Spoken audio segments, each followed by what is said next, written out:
Na wasalimia. Mimi ni Tunzo Silaha kama kawaida. Leo tutaendelea kuzungumzia kuhusu somo la Kiswahili ambalo tutazungumzia kwenye sentensi. Nawakaribisha sana walimu wa sekondari, wanafunzi wa shule za sekondari, vyuo vikuu, sijasahau na watu wengine ambao wanapenda lugha ya Kiswahili. Nasema kwamba somo la leo la Kiswahili sanifu. Kiswahili sanifu. Leo tutaona sentensi.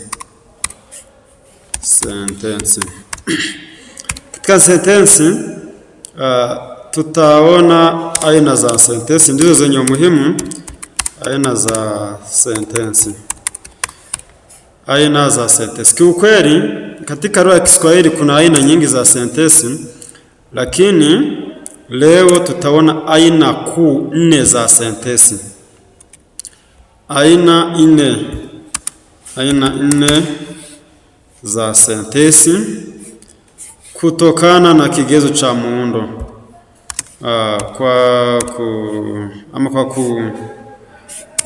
Kwa kujiegemeza kwenye muundo wake. Tutaona aina 4 za sentensi kwa kujiegemeza kwenye muundo wake. Kama ilivyo kwenye aina nyingine za vitu tofauti tofauti, kila kitu kitakuwa na aina kutokana na kigezo ambacho umekitumia ukiwa unachambua. Sisi leo tutajiegemeza kwenye kigezo cha muundo kwa kulingana na jinsi ambavyo sentensi zimeundwa. Kutokana na muundo wa sentensi ndipo tutaona aina za sentensi kutokana na muundo wake. Kiukweli kuna aina 4. Kuna aina 4 za sentensi.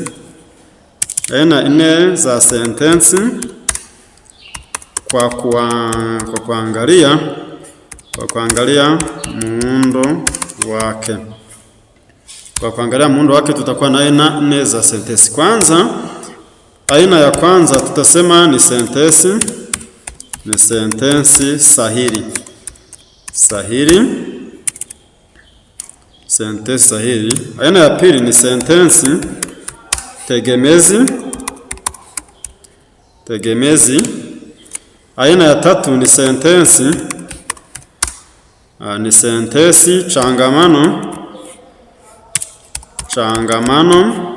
Aina ya 4 ni sentensi ambatano. Kiukweli hizi ndizo aina 4 kuu za sentensi tunapoangalia muundo tu. Hapa tutakuwa tunaangalia muundo, sio kuangalia maana ya sentensi, sio kuangalia kazi ambayo na sentensi nafanya ama umuhimu. Hapana, ni kuangalia muundo, jinsi ambavyo sentensi zimeundwa. Kwa hivyo tuone aina ya kwanza. Tutaona maana na muundo wake pia na mifano. Ya kwanza ni sentensi sahili. Sentensi sahili. Tunaposema sentensi sahili, tutasema kuwa ni sentensi sahili. Sentensi sahili. Hii ni sentensi yenye kitenzi kimoja ama yenye kutoa maana moja. Tunaposema kuwa na kitenzi kimoja tunasema kitenzi kikuu. Sentensi yenye kitenzi kikuu kimoja pia ikatoa maana moja, itakuwa na kitendo kimoja ambacho mtenda anafanya. Hiyo tutasema ni sentensi sahili. Hasa wale ambao wanafundisha lugha ya Kiingereza wanasema ni simple sentence.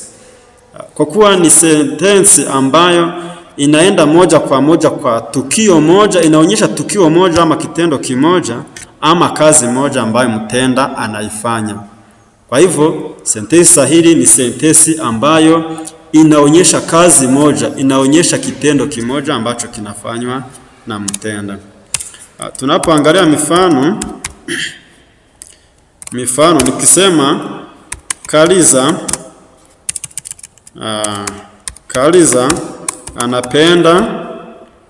anapenda ndizi. Kaliza anapenda ndizi. Kwa hiyo unasikia kwamba hapa kitenzi ambacho Kaliza anafanya ni kimoja na mtu ambaye anakifanya ni mmoja. Yaani kiufupi, ninapotaka kugusia kwenye muundo kidogo, sentensi sahili ni ile ambayo inaundwa na mtenda, kitenzi na kazi ambayo anaifanya. Unapoenda mbali na hivyo haitakuwa sentensi sahili. Kwa hivyo sentensi sahili ni sentensi yenye mtenda mmoja, mtu mmoja ambaye anatenda ama anafanya kazi, kitenzi kimoja kinachoonyesha kazi ambayo anaifanya, pia na hiyo kazi na hicho kitu ambacho anakitumia ikiwa ni lazima ama kisipokuwa lazima hakuna shida. Naweza kusema mfano mwingine,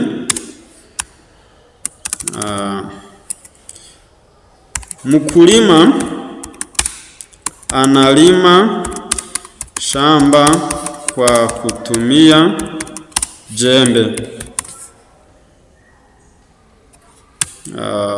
Tuandike sentensi fupi ili watu wasije wakachanganya wa sasa, wale ambao wanaanzia hapa kwenye sentensi, wale ambao hawajaingia kiundani katika sarufi. Tukisema mkulima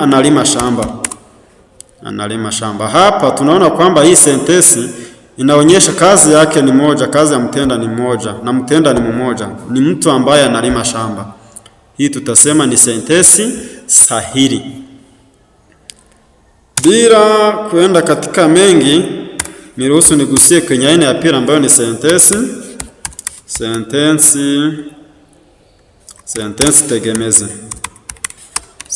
tegemezi. Hii ni sentensi ambayo haiwezi kusimama peke yake na ikawa na maana kamili. Kiufupi, sentensi tegemezi ni sentensi ambayo haijitoshelezi kimaana. Kama jina lake linavyosema, ni sentensi ambayo inategemea kitu kingine ili iweze kukamilika, ili iweze kuwa kamili. Sentensi ambayo haiwezi kusimama peke yake ili usikie ujumbe kamili, hiyo tutasema ni tegemezi, kwa kuwa inategemea kitu kingine ili iweze kuwa sentensi kamili. Ninaporudi hapa juu kidogo kwenye sentensi sahili, tofauti na sentensi tegemezi, sentensi sahili inaweza kusimama peke yake na ikawa na maana kamili. Maana kwamba hii inakamilika, sentensi sahili inakamilika kimaana, haitegemei kitu kingine. Inaweza kusimama peke yake ikawa na maana kamili, kama hii mifano inavyosema, Kaliza anapenda ndizi, mkulima analima shamba. Hii inasimama peke yake ikawa na maana kamili. Lakini kwenye sentensi tegemezi haiwezi kusimama peke yake ili iwe na maana kamili. Ili iwe na maana kamili lazima uongeze kitu fulani. Tuchukue mfano ndipo tavisikia vizuri. Mfano tukisema mtu aliyekuwa anapigwa Mtu akikwambia hii sentensi, mtu aliyekuwa anapigwa, akasimamia hapa, kichwani mwako ama kilini mwako unajiuliza, huyo mtu aliyekuwa anapigwa kumekuwaje? Kipi ambacho kimefuata? Hii sentensi haikamiliki kimaana. Ni lazima uongeze kitu fulani, kwa mfano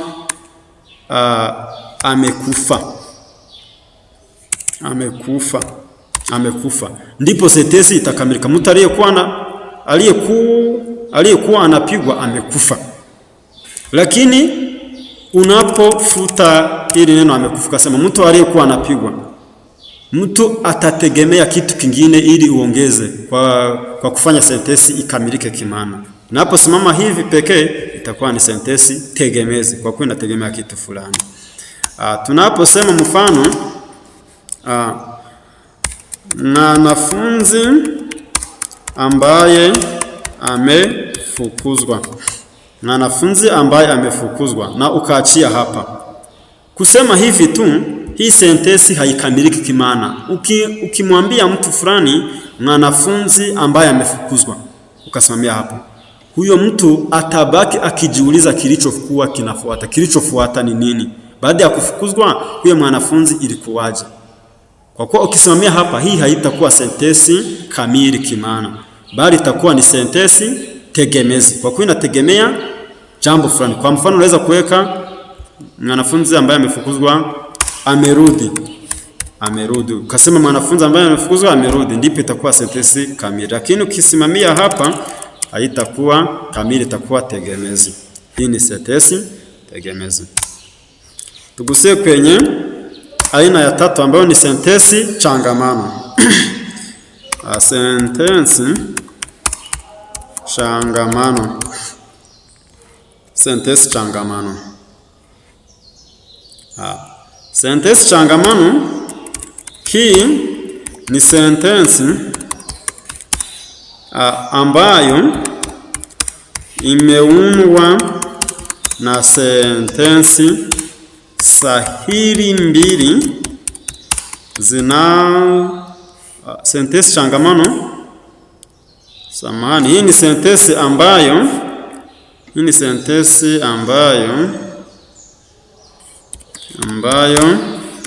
imeundwa na sentensi sahili ukiongeza na sentensi tegemezi ukiongeza sentensi sahili. Yaani, unapochukua sentensi sahili ukaongeza sentensi tegemezi, ama sentensi tegemezi ukaongeza sentensi sahili, ndipo itakuwa ni sentensi changamano, kwa kuwa imechanganywa na sentensi mbili tofauti. Hizo sentensi mbili tofauti ambazo umechanganya ni sentensi sahili na sentensi tegemezi. Kwa kuwa maana hivyo, tumeona kwamba sentensi changamano ni sentensi ambayo imeundwa na sentensi tegemezi kwa kuongeza sentensi sahili. Kwa mfano, ukisema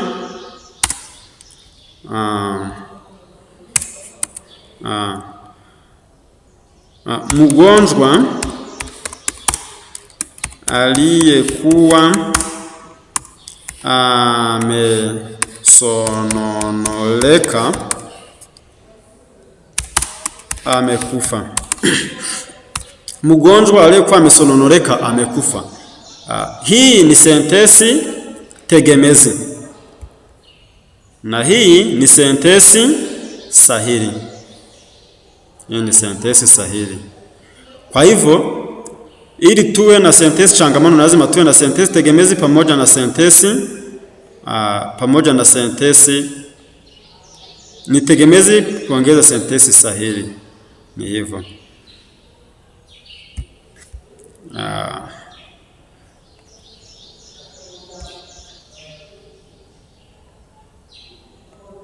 Kwa hiyo usije ukajiuliza ikiwa hili neno moja ni sentensi amekufa. Hii ni sentensi sahili kwa kuwa ina miundo yote ya sentensi. Inaweza kuwa neno moja ama maneno mengi, lakini tunaangalia ujumbe. Kuna kiambishi cha nafsi, hii ni nafsi a, na kitenzi kufa ni kitenzi kamili sana.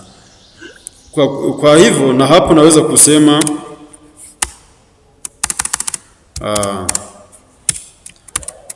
tutacheza. Hii itakuwa ni sentensi sahili. Pia mutasoma kitabu. Hizi zote ni sentensi sahili, msije mkawa na tatizo kwenye hili neno moja. Hii ni sentensi sahili. Mfano mwingine tunaweza kusema mwalimu ambaye anatufundisha anatumia misamiati migumu. Mwalimu ambaye anatufundisha anatumia misamiati migumu. Hivyo sasa hapa mwalimu ambaye anatufundisha ni sentensi tegemezi. Hii ni sentensi tegemezi. Na hapa kuanzia hapa anatumia misamiati migumu. Hii nayo itakuwa ni sentensi sahili. Hii itakuwa ni sentensi sahili. Kwa hivyo mgonjwa aliyekuwa amesononoleka amekufa.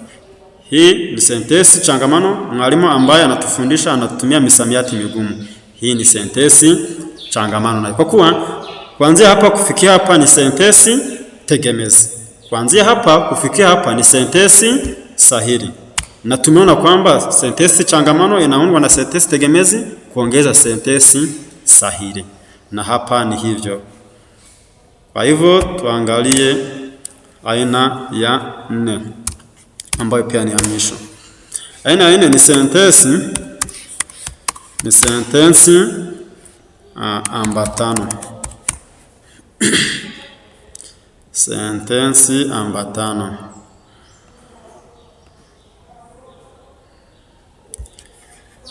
Sentensi ambatano hii ni sentensi ambayo inaundwa na sentensi sahili mbili ambazo zimeunganishwa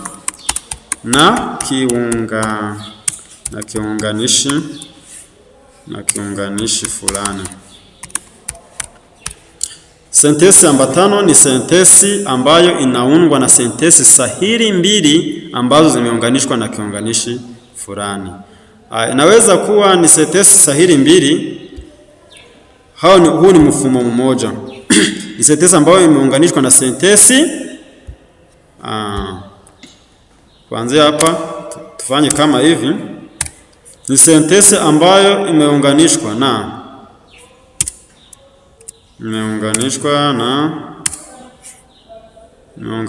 na tufanye kama hivi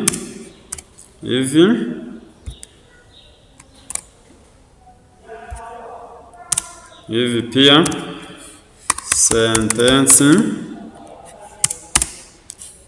changamano mbili na kadhalika, au sentensi changamano na sentensi sahili. Ni hivi tu.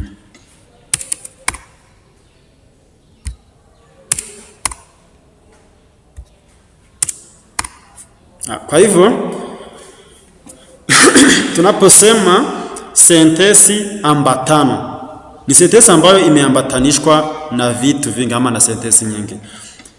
Kwa ufupi, sentensi ambatano kama hapa tunavyoona ni sentensi ambayo itakuwa inaundwa na sentensi sahili mbili ambazo zimeunganishwa na kiunganishi fulani. Huo ni mfumo wa kwanza. Mfumo wa pili itakuwa ni sentensi changamano mbili. Unaweza kuchukua changamano mbili, sentensi changamano mbili zikaunda sentensi ambatano moja. Tatu, inaweza kuwa ni sentensi changamano kuongeza sentensi sahili. Huo mfumo utazaa sentensi ambatano. Tuone mifano ndipo utasikia vizuri. Mifano ndipo utaelewa. Mifano, tuanze hapa kwenye sentensi sahili mbili. Tukisema sentensi sahili mbili ambazo zinaunganishwa na kiunganishi. Mama anapika, ama mama anabembeleza watoto na baba akapika chakula. Kuanzia hapa kufika hapa, hii ni sentensi sahili. Hiki kikawa kiunganishi, hiki ni kiunganishi,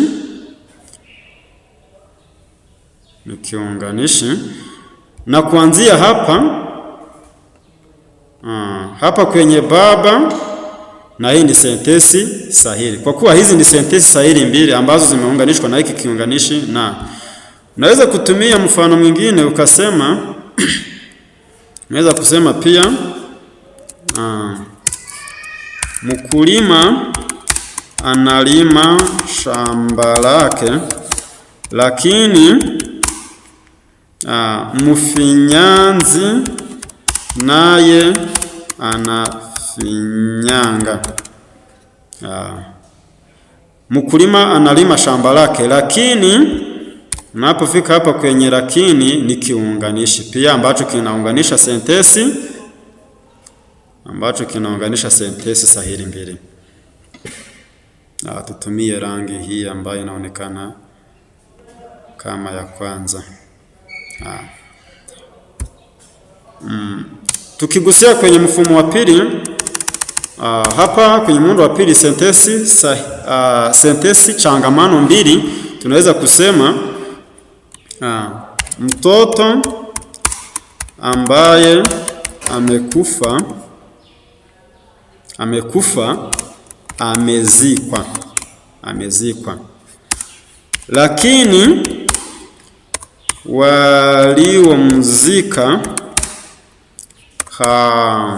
waliomzika hawajarudi nyumbani. Hivi tunaposema hivi, hii sentensi kuanzia hapa kuja kufika hapa, hii ni sentensi changamano. Hii ni sentensi changamano, na kuanzia hapa kufika hapa, waliomzika hawajarudi nyumbani, nayo ni sentensi changamano, si ndio? Kwa kuwa ni sentensi changamano mbili, hii lakini ni kiunganishi. Hiki ni kiunganishi kinachounganisha hizi sentensi mbili.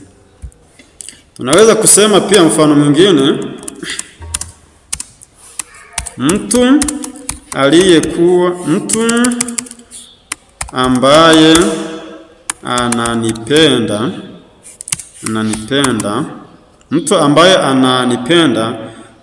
sijamuona na lakini mtu ambaye hanipendi namuona kila siku. Kuanzia hapa kufika hapa, hii ni sentensi changamano, na kuanzia hapa kufika hapa nao ni sentensi changamano. Kwa hivyo ni sentensi changamano mbili, lakini zimeunganishwa na hiki kiunganishi ambacho ni lakini. Viunganishi ni vingi, usidhani ni lakini tu, kuna vingine, lakini unaweza kutumia kiunganishi ambacho nataka. Tuchukue muundo wa tatu ambayo ni sentensi changamano na sentensi sahili. Tukisema mwanafunzi, naona kwamba hii rangi kila wakati haionekani vizuri, tuweke kwa namna ya automatiki kama hivi. Mwanafunzi ambaye anasoma Kiswahili mwanafunzi ambaye anasoma Kiswahili ni mjuaji. Mwanafunzi ambaye anasoma Kiswahili ni mjuaji.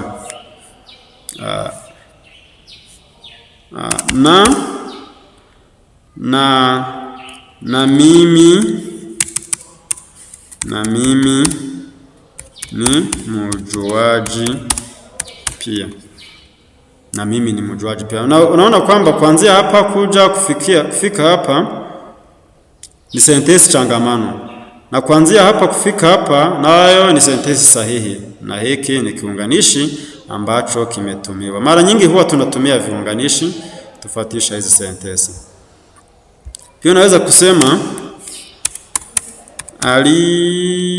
aliyenipa ama aliyenisamehe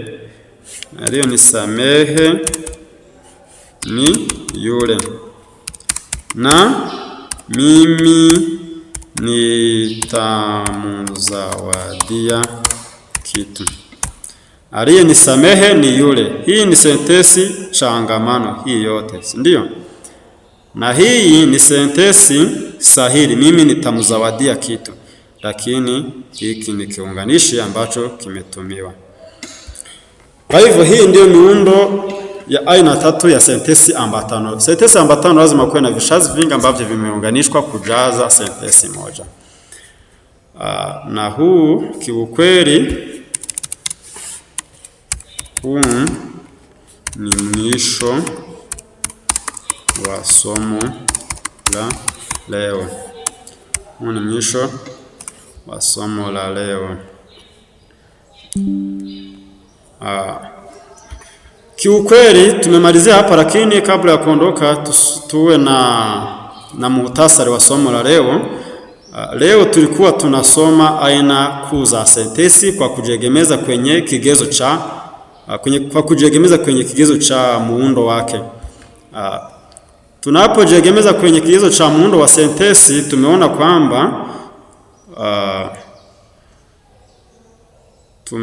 kwamba kuna aina kuu 4 za sentensi kwa kujiegemeza kwenye muundo wake. Kuna sentensi sahili ambayo inaweza kusimama peke yake kawa na maana. Kuna sentensi tegemezi ambayo haiwezi kusimama peke yake ili iwe na maana, ile ambayo inategemea sentensi nyingine.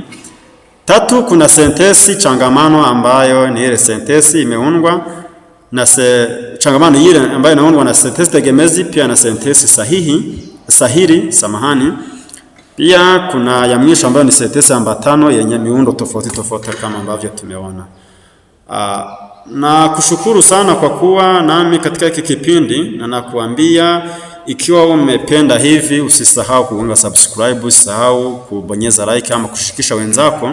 Lakini kitu chenye umuhimu sana, ikiwa unanyongeza, ikiwa unapakukosoa, ni lazima usijali, usisite. Kuwa huru wewe, niambie ambapo na wewe unaona ni lazima turekebishe. Ikiwa unanyongeza ama swali, usisite, niulize, nipe nyongeza, nipe mawazo, kwa kuwa hakuna mkamilifu katika lugha, hasa katika sarufi. Kila mtu, hata yule ambaye anaitumia kama lugha yake ya mama, anaweza kufanya makosa, hata kwa kutojua ama kwa kukosea kidogo. Lakini ukiwa na swali, ukiwa na nyongeza, usijali. Pa kurekebisha tutarekebisha, na pa kupongeza ni lazima tupongeze. Usijali. Asante sana, nakupenda, tutarudi siku zijazo.